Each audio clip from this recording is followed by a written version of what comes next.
Hello everyone, मेरा नाम सोनिका है और आज मैं आपको आयल्स के बारे में बताऊंगी कि उसका टेस्ट फॉर्मेट कैसे है और आयल्स हमारे कौन कौन से स्किल्स टेस्ट करती है और किस टाइप के क्वेश्चंस आते हैं।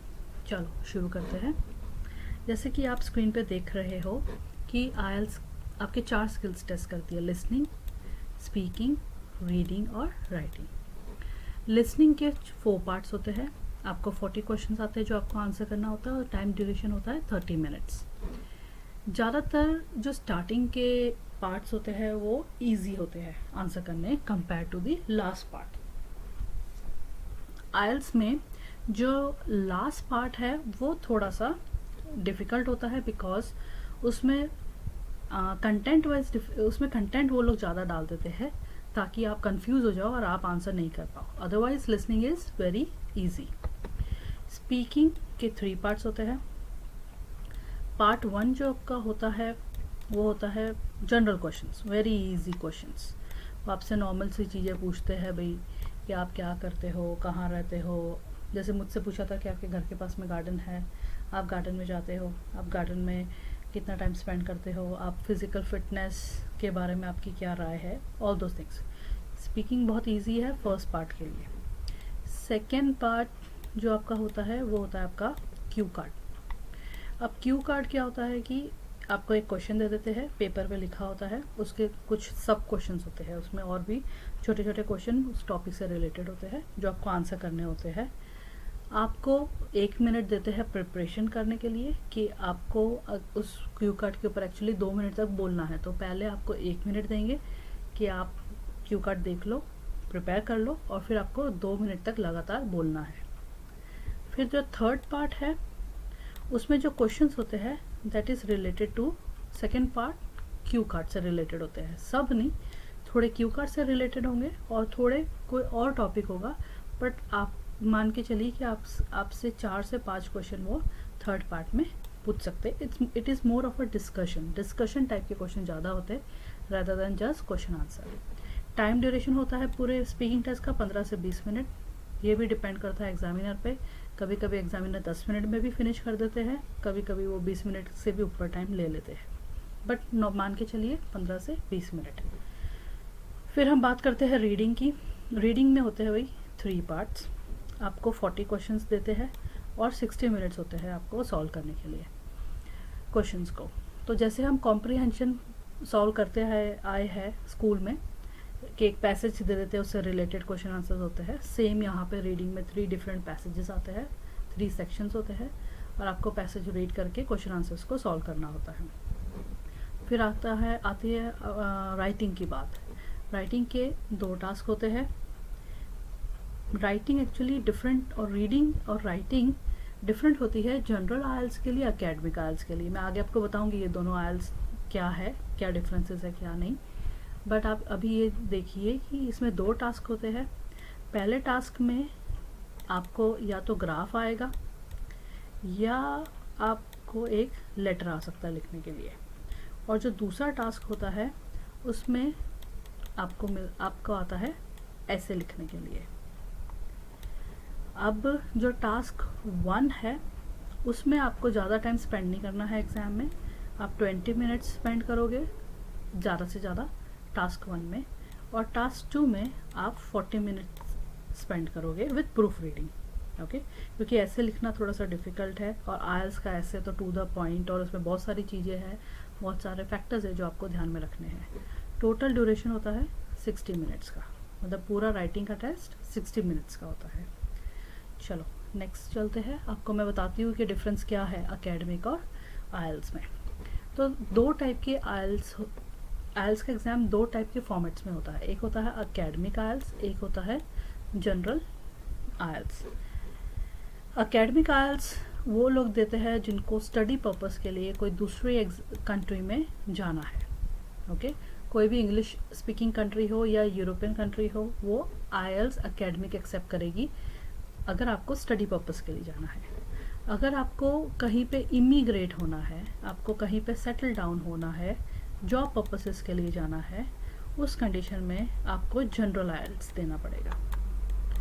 जनरल आयल्स आपको हेल्प करेगा कहीं पे भी इमिग्रेट होने के लिए, और एकेडमिक आइल्स आपको हेल्प करेगा स्टडी पर्पस के लिए। अब इन दोनों में डिफरेंस की बात की जाए तो दोनों ही एग्ज़ाम आपके 4 स्किल्स टेस्ट करेगी, और लिसनिंग और स्पीकिंग दोनों एग्ज़ाम में सेम होगा। लिसनिंग का पेपर भी अगर एक ही दिन पे एकेडमिक और जनरल का एग्ज़ाम है तो पेपर लिसनिंग का और स्पीकिंग का जो टेस्ट फॉर्मेट है वो सेम ही होता है, चाहे एकेडमिक ले लो चाहे जनरल ले लो। बट अगर हम रीडिंग की बात करें तो रीडिंग में जो पैसेजेस आते हैं एकेडमिक में वो ज़्यादातर research based journal based passages आते हैं, थोड़े से ट्रिकी, और थोड़ी सी आपकी वोकेबलरी अंडरस्टैंडिंग ऑफ इंग्लिश ज़्यादा होनी चाहिए इन पैसेज को सॉल्व करने के लिए।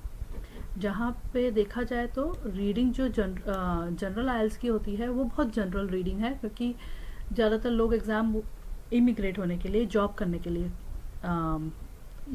जनरल आइल्स देते हैं, राइट। तो उनका जो रीडिंग के पैसेजेस होते हैं वो भी ओके होते हैं, इट्स नॉट दैट डिफ़िकल्ट, और आपकी नॉर्मल वोकैब भी आपको हेल्प करेगी इसमें ईजिली आंसर्स सॉल्व करने में। राइटिंग की बात करें तो राइटिंग डिफरेंट होती है दोनों में। राइटिंग का ये डिफरेंस है, सबसे बड़ा डिफरेंस ये है कि इसका जो फर्स्ट टास्क है वो एकेडमिक आइल्स में आपको एक ग्राफ देते हैं जिसको आपको अच्छी तरीके से डिस्क्राइब करना है, और सेकंड जो उसका टास्क होता है वो होता है ऐसे। ऐसे भी आपको थोड़ा सा फॉर्मल टाइप का ऐसे, और थोड़ा सा कह सकते हैं कि प्रॉपर ऐसे लिखना है, थोड़ा सा जैसे हम ज़्यादातर रिसर्च बेस्ड थिंग्स लिखते हैं तो आपको ऐसे भी उस तरीके से लिखना है एकेडमिक में। जनरल में जो फर्स्ट टास्क है आपका आता है वो लेटर आता है। Letter is quite easy to write. Graph भी वैसे ईजी है, प्रैक्टिस करो तो सभी ईजी होता है, बट लेटर आपने बचपन में लिखा है, बहुत बार लिखा है, स्कूल्स में लिखा है, उसी टाइप का ऐसे लेटर लिखना है। लेटर भी 3 टाइप के होते हैं आइल्स में, एक होता है फॉर्मल लेटर, दूसरा होता है इनफॉर्मल लेटर, और तीसरा होता है सेमी फॉर्मल लेटर।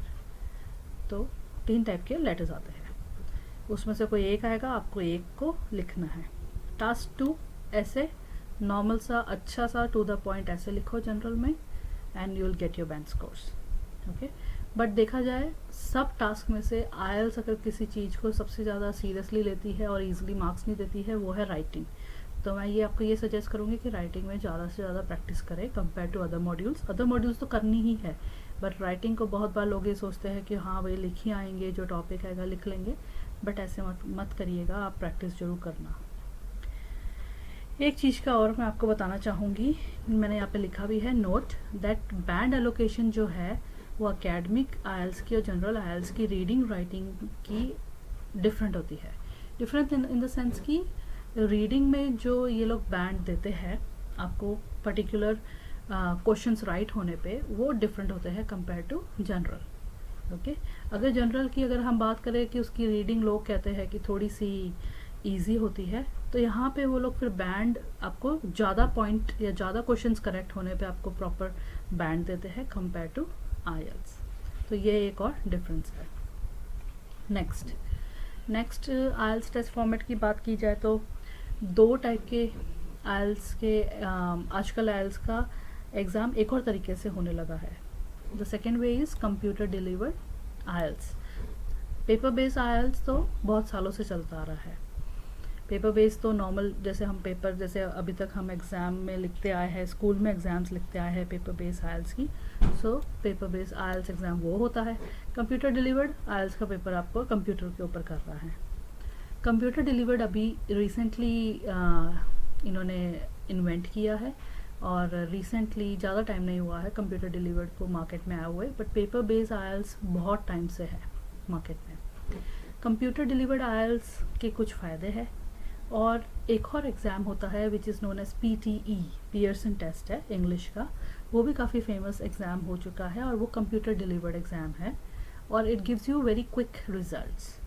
तो आई थिंक सो अगर आपको आइल्स ने भी इसलिए ही इसे इंट्रोड्यूस किया है क्योंकि आइल्स को भी अपना जो रिज़ल्ट देने का जो उनका जो पेस है, जो उनका फीडबैक देने का जो रिज़ल्ट स्टूडेंट्स को देने का जो टाइम है वो रिड्यूस करने के लिए उन्होंने कंप्यूटर डिलीवर्ड आइल्स स्टार्ट किया है। क्योंकि देखा गया है कि जैसे मैंने यहाँ पे लिखा भी है, पेपर बेस्ड एग्ज़ाम का रिज़ल्ट 14 डेज़ ले लेता है आने में, जहाँ पे कंप्यूटर डिलीवर्ड एग्ज़ाम का रिज़ल्ट 2 से 5 दिन के बीच में आ जाता है। 2 से 5 दिन भी मेरा तो दूसरे दिन ही आ गया था, तो इट इज़ क्वाइट क्विक। और फ़ायदे कंप्यूटर डिलीवर्ड एग्ज़ाम के ये है कि ईज़िली डेट मिल जाती है, क्योंकि कंप्यूटर बेस्ड पेपर होता है, फटाफट एग्ज़ाम हो जाता है, ईज़िली डेट मिलती है। और हैंड राइटिंग इश्यूज़ जो होते हैं, कुछ बच्चों की इंग्लिश की स्किल बहुत अच्छी होती है बट उनकी हैंड राइटिंग अच्छी नहीं होती है, उस वजह से उनके मार्क्स नहीं आते हैं, बैंड्स नहीं मिलते उन्हें अकॉर्डिंगली, तो हैंड राइटिंग इश्यूज़ नहीं है, राइट। बट नुकसान ये है कंप्यूटर डिलीवर्ड एग्ज़ाम का कि इसमें आपको कंप्यूटर्स के साथ बहुत अच्छा, आपकी स्किल्स बहुत अच्छी होनी चाहिए। कंप्यूटर्स की स्किल्स की बात की जाए तो आपको कीबोर्ड से आप फैमिलियर होनी चाहिए, आपकी टाइपिंग स्पीड अच्छी होनी चाहिए। आपको 1 घंटा मिलता है राइटिंग टास्क करने के लिए, उसमें अगर आप कीज़ देखते रह गए, कीबोर्ड पे टाइप नहीं कर पाए, तो you will actually lose more marks compare to paper based exam, right. तो आपको कंप्यूटर थोड़ा अच्छे से आना चाहिए, और आपको क्वेश्चंस के बाद में कोई एक्स्ट्रा टाइम नहीं देते, एंड में कोई एक्स्ट्रा टाइम नहीं मिलता, कुछ नहीं मिलता, आपको उसी टाइम पे आंसर करना है, उसी टाइम पे आपको कोई भी आंसर ट्रांसफ़र करने का जो टाइम पेपर बेस्ड आइल्स में मिलता है वो कंप्यूटर डिलीवर्ड आइल्स में नहीं मिलता। जहाँ पे हम बात करें पेपर डिलीवर्ड आइल्स की, तो ये बहुत कंफर्टेबल एग्ज़ाम है।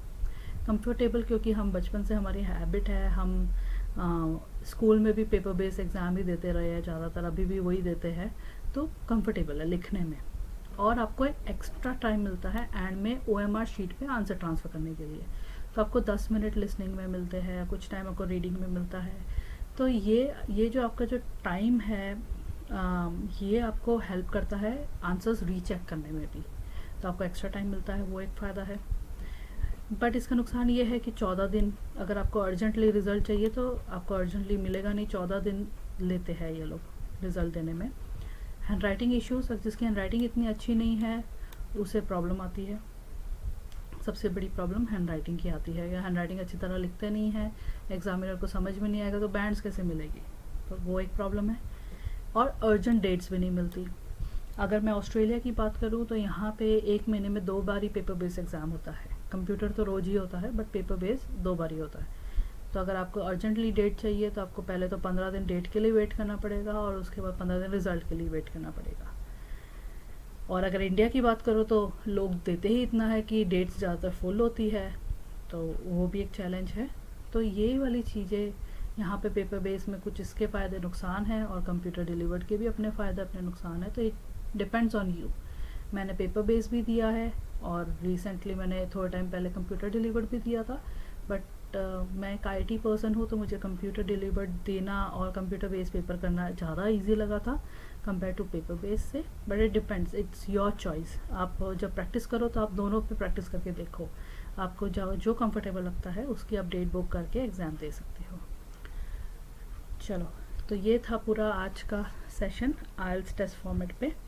और मैं अगर आपको और इन्फॉर्मेशन चाहिए और मॉड्यूल्स पे चाहिए तो आप मेरी दूसरी वीडियोस ज़रूर देखें। Thank you so much for watching.